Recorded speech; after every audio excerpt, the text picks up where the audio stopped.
사람은 누구나 기쁘고 행복하기를 원합니다. 해피메이커라는 약을 들어보셨습니까? 행복을 만드는 약인데 삶의 질과 개선하는 프로작의 이름입니다. 이 약은 실제로 있습니다. 의학계에서는요, 우리 몸에 슬픔과 불행을 느끼는 요소를 완화시키면서 행복하게 해줄 수 있다는 생각을 가지고 이 약을 개발했습니다. 그런데 이 약은 부작용이 하나가 있는데 공격성 언어를 증가시킨다는 것입니다. 1999년 4월 20일 미국 콜롬비아 고교내에서 이 약을 복용한 자가요 900발의 총알을 난사하고 학생과 교사 13명을 죽인 두 소녀 에릭과 에글론이요, 이 약을 애용했다는 논란도 있었습니다. 물론 프로작 복용자가요 꼭 이런 문제를 일으킨다고 하는 것은 결코 무리겠지. 그러나요, 약물은 치료에 도움이 우리에게 될 수는 있지만 결국 근본적인 우리의 기쁨을 해결할 수가 없습니다. 행복하다고 해서 모두가 다 같은 차원이 아닙니다. 기쁨이라고 해서 모두가 같은 질이 아닙니다. 우리에게 즐거움과 재미를 주는 두 가지 요소가 있는데 하나는 쾌락이고 그리고 실학입니다. 쾌락이라는 것은 자극적인 동영상이나 자극적인 인터넷, 자극적인 그 게임으로부터 오는 그 느낌 뿐만 아니라 우리보다 비싼 그러한 물건을 소유할 때 느끼는 감정입니다. 이 쾌락은요, 말초적인 자극의 본능을 우리에게 주기 때문에 만족을 줄 수는 있겠지만 시간이 지나고 떠나가면 마음의 공허함을 느낄 수밖에 없는 것입니다. 반면에 실학은요, 육체와 기쁨에 대한 환희를 계속해서 지속적으로 이끌어주는 것입니다. 그래서 실학, 기쁨을 주면요, 우리가 진리 안에 말씀을 깨달을 때 기쁨이 계속해서 우리 가운데 넘치지 않습니다. 마태복음에 보면 예수님께서 새 계명을 주거니 너희가 서로 사랑하라, 그렇게 말씀하셨어요. 이 계명의 말씀을 지킬 때마다 마음에 실학이 옵니다. 기쁨이 옵니다. 왜냐하면 주님이 주시는 그 마음이. 그래서 우리의 건강은요, 쾌락이 아니라 하나님이 주신 기쁨을 주신 실학이라는 것입니다. 그렇다면 이 실학은요, 어디에서 오는 겁니까? 바로 주 안에서입니다. 그런 의미를 볼 때 우리는 그 근원적인 것이 무엇인가를 알았습니다. 기쁨의 근원은 어디서 옵니까? 영원히 변하지 않는 예수 그리스도가 그 자체가 우리에게 기쁨이 온다는 겁니다. 우리 주 예수 그리스도로 말미암아 하나님 안에서 즐거워하느니라 하겠습니다. 예수님께서는 제자들 향해서 요한복음 15장 11절의 말씀에 내가 이것을 너희에게 이르면 내 기쁨이 너희 안에 있어 너희 기쁨을 충만하게 하려 합니다. 기도하는 제자들 향해서 요한복음 17장 13절 말씀에 그들로 내 기쁨을 그들 안에 충만히 가지게 하려 함이니라 하겠습니다. 바울은요, 핍박받는 로마 교인들을 향해서 환난을 당할 때 즐거워하라고 했습니다. 어떻게 환난을 당하는데 어떻게 즐거워합니까? 로마서 5절 말씀에 우리에게 주신 성령으로 말미암아 하나님의 사랑이 우리 마음에 부음과 계명이 되었습니다. 성령을 주신 그 마음, 하나님의 사랑이 우리 안에 부음과 되기 때문에 걷잡을 수 없는 이처럼 사랑할 수 있는 그 하나님의 사랑이 우리 가운데 임하니까 어떤 고난도요 기쁨으로 승화시킬 수 있다는 것입니다. 우리가 이 하나님의 사랑을 지금 무한히 받고 있습니다. 그 사랑을 받은 자는요, 환난이 와도 기뻐할 수가 있어요. 그냥 기쁨이 아니라 항상 기뻐할 수 있고 큰 기쁨을 우리가 누릴 수가 있다는 것입니다. 그래서요, 기뻐할 수밖에 없는 삶이라는 것은 먼저 주님의 관점에서 모든 것을 바라보는 것입니다. 이사야 9장 3절 말씀에 보니까요, 주께서 이 나라를 장성하게 하시려고 그 즐거움을 더하게 하셨으므로 추수하는 즐거움과 탈취물을 나눌 때에 즐거움이 같이 그들의 주 앞에서 즐거워하오니 되십니다. 여기서 4번씩이나 즐거워한다, 기뻐한다는 말이 나옵니다. 자, 그렇다면 기쁨의 근원이 어디입니까? 바로 주 앞에서 즐거움입니다. 이스라엘 백성들은 바벨론의 포로 생활이 되어 있기 때문에 그들은 웃을 수도 없고 웃을 일도 없습니다. 계속해서 억누렸던 자유를 누릴 수가 없는 거예요. 그런데 이사야 선지자를 통해서 이렇게 말씀하십니다. 내가 기쁨을 주겠다. 즐거워하라. 내가 기쁨의 근원이다. 즐거워하라. 여러분, 예수를 믿는 사람들이요, 제일 먼저 나타나는 현상 중에 하나가요, 기쁨입니다.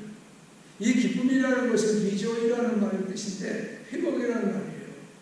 그러니까 과거에는 우리가 기쁨을 몰랐어요.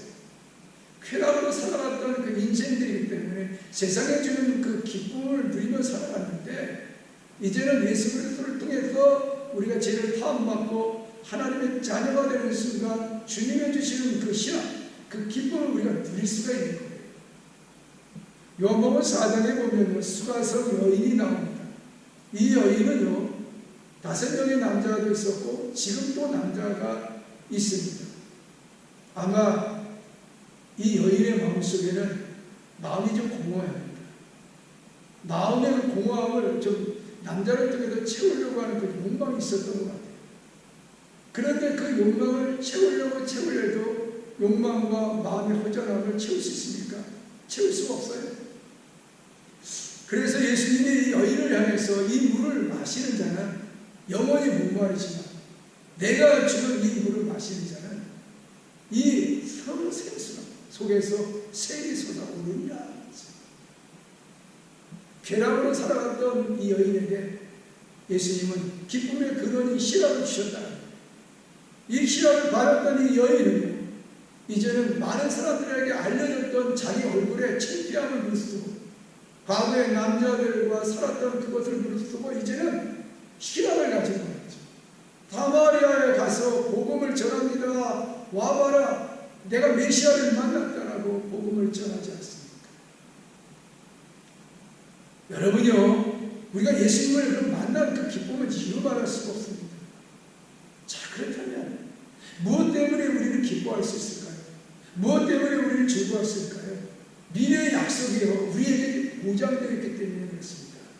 약속이 보장되어 있는 사람이기 때문에 지금 환난과 어려움과 곤고와 또 세상의 고달픔, 그리고 얽히고 얽혔던 사람의 관계도 다 끊을 수가 있는 것은 미래에 우리의 약속이 보장되어 있어요. 그 약속이 뭘까요? 바로 천국입니다. 천국에 보장되어 있지 않는 사람들은요, 지금도 말씀을 듣는 순간 마음의 걱정과 근심이 일어납니다. 지금도 말씀을 듣는 순간 무엇을 먹을까 마실까 입을까 이방인처럼 살아가는 사람입니다. 그런데 말씀을 듣는 순간 마음의 약속이 보장되어 있고 희락이 있는 사람들은요, 근심이 없습니다. 사랑이 없습니다. 여러분, 우리가 잘 아는요, 이 모세는요, 바로의 왕자라고 칭함을 받는 것을 거절해버렸어요. 그리고 오히려 백성들과 고난의 난을 함께하는 것을 기뻐했습니다.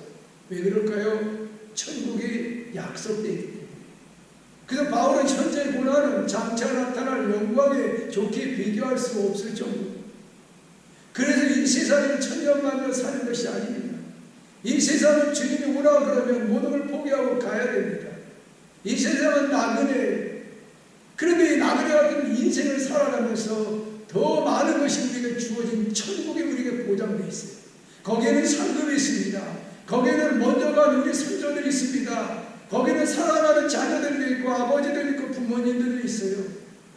그 기쁨이 있기 때문에 세상의 그 잠시의 기쁨이 만족을 느낄 수가 있습니까? 여러분요, 바울 사도 한번 보세요. 세상에 만족할 만한 같은 것 다 가지고 있던 사람입니다. 바리새인의 바리새인, 율법으로 능통한 자입니다. 그리고 히브리 사람입니다. 헬라의 문명을 받아들였던 사람, 대단한 사람인데 모든 것들을 다 쓰레기처럼 배설물로 다 버리는 이유가 뭘까요? 바로 하나님 나라, 영광의 나라가 그에게 준비되어 있기 때문인 것입니다. 우리에게는요, 슬픔이나 문제가요, 이 세상에 살아가는데, 종말론적으로 살아가는 데는 우리에게는 큰 문제가 되지 않습니다. 문제가 될 수밖에 없습니다. 그러니요, 우리가 누리는 기쁨을 이미 이루어 놓으신 것으로 기뻐하는 것이에요. 이것은요, 성도들에게만 주신 하나님의 특권입니다. 많은 성도들은 이렇게 얘기를 합니다. 주는 것만 보고 기뻐하는 것이 아니에요.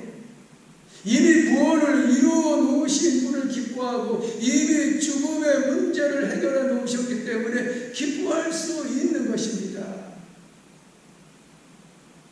그런데 사람들을 보면요, 하나님보다 하나님의 주신 것, 선물을 더 좋아하고 기뻐합니다.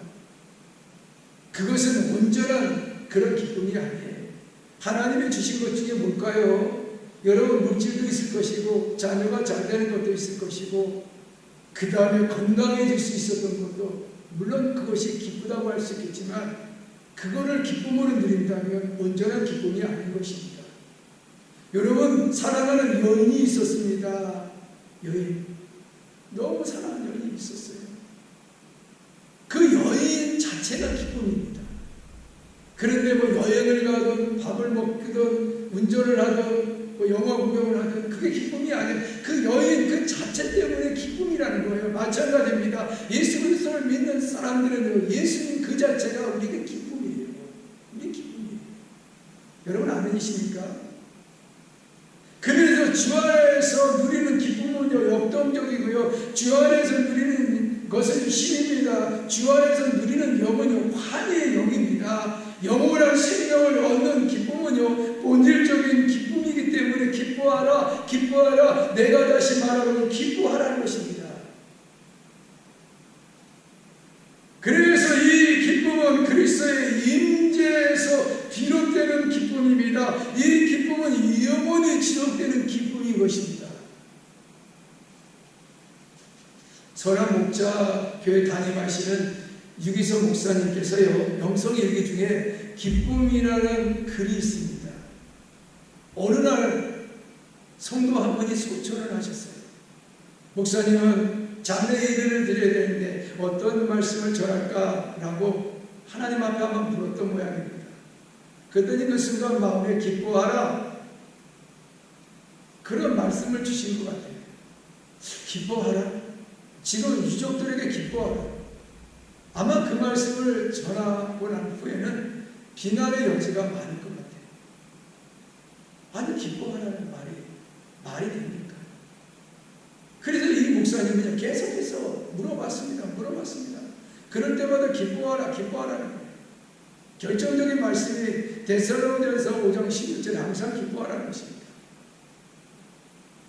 그래서 이 목사님은요, 어떻게 사랑하는 가정을 사별하는 그 유족들에게 기뻐할 이유가 무엇이라고 말해야 됩니까? 도대체 어떤 것이 기뻐해야 됩니까? 어떤 말을 해야 됩니까? 이렇게 말씀을 드리니까 주님께서 즉각적인 대답을 하셨습니다. 내가 있잖아. 주님이 있잖아. 그렇게 하셨습니다. 여러분, 사랑하는 가족의 그러한 슬픔 중에서도요, 주님은 변함없이 함께 하십니다. 영원히 함께하고 싶은 사랑하는 가족이라도요, 헤어져야만 할 때가 반드시 옵니다. 그러나 주님은 모든 사람이 다 곁을 떠날지라도 끝까지 함께 하십니다. 여러분, 유족들에게만 그런 것이 아니에요. 고인에게도 마찬가지입니다. 죽음의 문턱을 넘었을 때 함께 동행해 줄 수 있는 사람은 아무도 없습니다. 사랑하는 가족이라도 함께 할 수가 없습니다. 그러나 주님은 죽음의 문을 넘어설 때 함께 해주십니다. 고인도 그 은혜를 받습니다. 이 사실 하나만이라도 유족은 기뻐할 수가 있습니다. 죽음의 문을 건너가는 순간 동행을 하지 못하지만 주님은 함께 하신 것을 믿기 때문인 것입니다. 그래서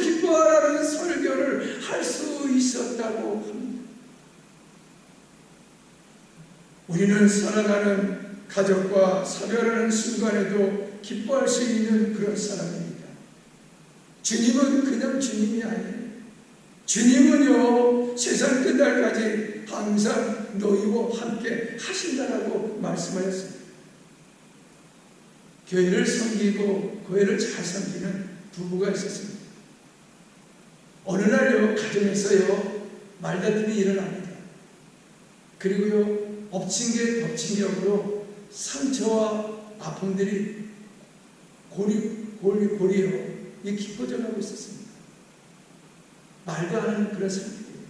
그러다 보니까요, 두 부부가요, 기도의 힘을 잃어버렸고요. 결국은 교회를 그렇게 섬겼던 봉사도 중단해버립니다. 여러분요, 부부 싸움이 있을지라도, 가족들의 다툼이 있다 할지라도, 이웃과 다툼이 있을지라도 기뻐해야 됩니다. 왜 그럴까요? 여전히 주님께서 우리 안에 계시기 때문에. 여러분요, 우리가 기뻐해야 할 분명한 사명과 소명이 우리 가운데 있음에도 불구하고 우리가 기뻐하지 않고 우리가 즐거워하지 않는다면 우리가 가지고 있는 모든 소중한 것들을 다 잃어버릴 수밖에 없다는 것입니다. 그래서요, 주 안에 있는 사람은 생각하는 것이 다릅니다. 문제를 보면 슬프나 주님을 보면 기쁩니다. 형편을 보면 낙심하나 주님을 보면 기쁩니다. 좌절했다가 주님을 바라보면 기쁩니다. 아픔 속에서도 기뻐할 수 있고 낭망에도 기뻐할 수 있고 실패했어도 기뻐할 수가 있습니다. 왜입니까? 기뻐할 수밖에 없는 이유가요, 주님의 관점으로 바라보기 때문인 것입니다. 또한 기뻐할 수밖에 없는 삶의 이유가 뭘까요? 여호와는 나의 힘이시기 때문인 것입니다. 느헤미야 8장 10절에 여호와를 기뻐하는 것이 너의 힘이니라 그랬어요. 우리가 하나님을 기쁘시게 하면 우리의 심령에는 기쁨이 넘치는 샘솟는 힘이 물밀듯이 막 일어나게 됩니다. 이 기쁨은 진정한 기쁨입니다. 여호와를 기뻐하는 것이 우리의 힘이라는 거예요. 그래서 무기력한 자를 살려주시고요, 절망을 소망으로 주십니다. 그래서 주 안에 있기만 하면 세상에 줄 수 없는 기쁨으로 우리가 가득 채워집니다. 이렇게 어떻게 하는 것이 여호와를 기쁘게 하시는 걸까요? 여러분, 사람은 눈으로 보기 때문에 기뻐할 수밖에 할 수 있겠지만 하나님은 볼 수 없는 분을 어떻게 우리가 기뻐할 수 있겠습니까? 우리는 창세기에 나타난 그 야곱을 통해 배울 수가 있습니다. 창세기 29장 20절 말씀해 보니까요, 야곱이 라헬을 위하여 7년 동안 라반을 섬겼으나 그를 사랑하는 까닭에 7년을 며칠까지 여겼더라, 그렇게 말씀하셨습니다. 여러분, 놀라운 일이 아닙니까? 어차피 7년이라는 고달프고 힘든 모승사이를 7년을 며칠까지 보낼 수 있었다. 그것은 오지요, 라반의 그런 딸 라헬을 사랑한 까닭이었습니다. 그러므로 여호와를 기뻐한다는 것은 여호와를 사랑한다는 의미가 된 것입니다. 즉 야곱이 라헬을 사랑한 것 같이 하나님을 사랑할 때 힘이 쏟는다는 그런 말씀입니다. 먼저요, 야곱은요, 라헬과 한 집 한 울타리에 사는 것이 기뻐했을 것입니다. 이와 같이 우리는요, 우리가 주님 안에서 있다는 것을 기뻐해야 할 것입니다. 우리도 언제나 주님과 교제하고 예배 드리고자 하고 찬양하고 기도하는 것을 기쁨이 되어야 할 것입니다. 또한 야곱은요, 라헬을 위하여 봉사하는 것이 더더욱 기쁨이었던 것처럼 우리도요, 주님을 위해 봉사하고 중성을 기쁨으로 하는 것입니다. 7년 후에 영원히 자신과 함께 산다는 기쁨이 있을 것입니다. 야곱은 7년이 지난 후에 라헬이 자신의 아내가 된다는 기쁨 때문에 그 혹독한 모순살이를 며칠까지 이겼던 것입니다. 마찬가지로 우리도 이 세상에 떠나가는 날 하나님 나라에서 영원토록 살 것이라는 소망을 가지고 하나님을 사랑할 때 큰 기쁨이 넘치게 되는 것입니다. 그래서 다윗은 시편 18편 1절에 나의 힘이 되신 여호와여 내가 주를 사랑하나이다 그랬어요. 다윗이 20년 동안의 수많은 어려움과 압살롬과 사울을 통해서 견디기 어려운 수많은 상황 속에서 있음에도 불구하고 하나님을 사랑하니까 하나님을 사랑하는 그 힘을, 사랑하는 것을 통해서 다윗은 힘을 얻었기에 그가 하나님의 마음에 시원케 하는 그런 자로 하나님께서 축복해 주지 않습니까?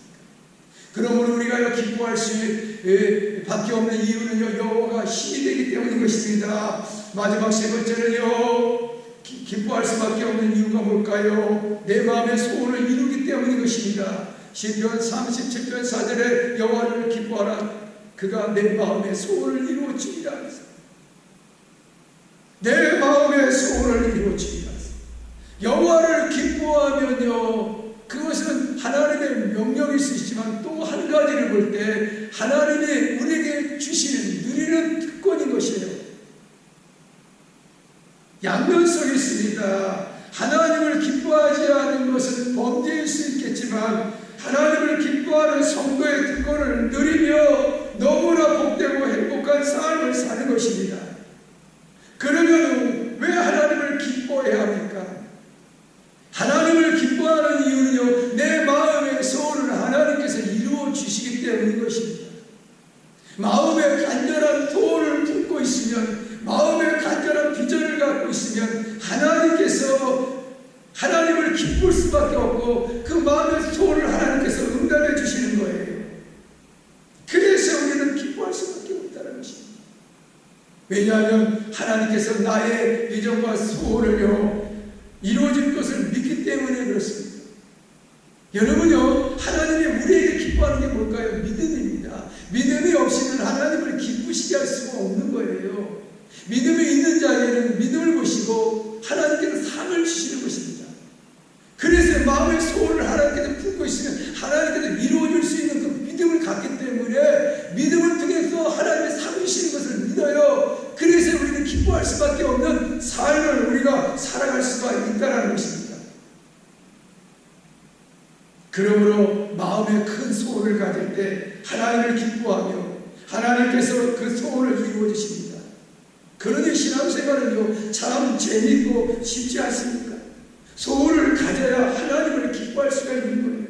큰 소원을 가지고요, 마음 많은 소원을 가지고요, 내 입을 10개 열어라 내가 채워주리라 했어요. 우리는 많은 소원, 많은 비전을 갖고 주님 앞에 기도하면, 입을 벌려 기도하면 내가 그 입을 채우는 것이 아니라 하나님께서 내 입을 채워주리라고 말씀하셨습니다. 더 나아가 빌립보서 2장 13절 말씀에 너희 안에서 행하시는 일은 하나님이시니 자기의 기쁘신 뜻을 위하여 너희에게 소원을 두고 행하게 하시나니 그랬습니다. 뿐만 아니라 우리 하나님을 우리가 기쁘시게 하는, 하나님께서 우리의 마음의 소원을 우리를 통해서 이루어지기를 원하시는 것입니다. 하나님의 마음의 뜻이 얼마나 많습니까?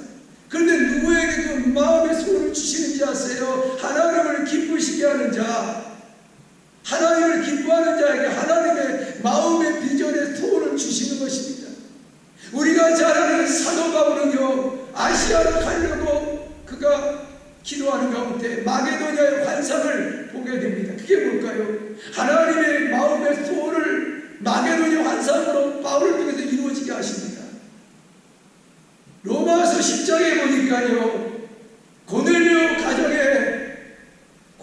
가정에 베드로가 환상을 보면서 하나님께서 비전을 주는 거예요. 이방인의 복음을 전하라고 비전을 주는 것입니다. 고넬료 가정에서 복음을 전하는 바울을 보게 됩니다. 여러분, 요나도 하지 않습니까? 요나 하나님께서 니느웨를 가라라는 비전을 주지 않습니까? 비전을 주는 거예요. 뿐만 아니라 많은 제자들에게 내가 성령과 능력을 받고 권능을 받으면 예루살렘과 유다와 사마리아 땅끝까지 이르러 내 증인이 되리라. 물과 성령으로 세례를 받으리라. 내가 내 제자를 삼으리라. 오늘 여러분과 저는 하나님을 기쁘시게 하기 때문에 이 피지에 우리를 선교사로 하나님께서 빠져주셨습니다. 하나님의 비전을 우리 통해서 이루어지기 때문에 영성으로나 물질적으로 어려운 이 피지 땅을 하나님의 복음을 이루기 위해서 이어말리는 한국에서 너는 가라, 세상 끝날까지 내가 너와 함께 있을 뿐만 아니라 너를 통해서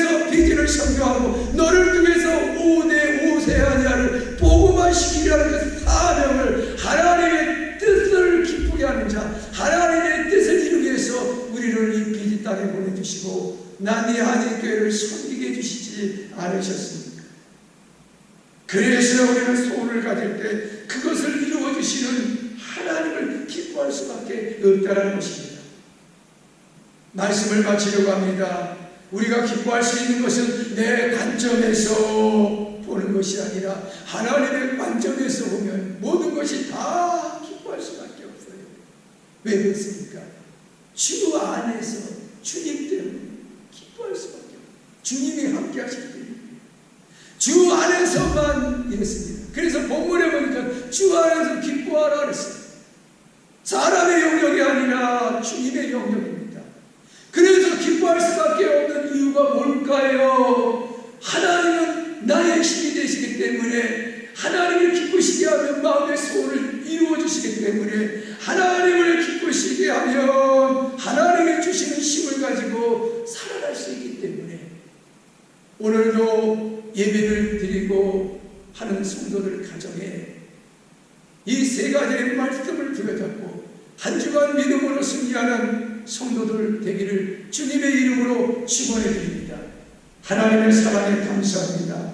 기뻐할 수밖에 없는 삶을 우리에게 이미 주셨사오니, 이미 천국을 주셨고, 기뻐하게 되면 하나님의 힘이 우리 가운데 있고, 기뻐하게 되면 말할 수 없는 하나님의 은혜가 폭포들처럼 우리에게 넘쳐줄 줄로 믿사오니, 이 마음을 가지고 승리하는 복된 한 주간 되게 하여 주시옵소서. 이제는 우리 주 예수 그리스도의 은혜와 하나님 아버지의 극진하신 사랑과 성령님의 강함과 교통하시니, 오늘도 기뻐할 수밖에 없는 세 가지의 말씀을 마음에 깊이 생각하며 한 주간 믿음으로 승리하는 남녀님께 성도들 머리 위에와 가정과 직장 사업장 머리 위에, 민족과 열방 세계 머리 위에 이들로부터 영원히 함께 하시기를 예수님의 이름으로 간절히 축원하옵나이다. 아멘.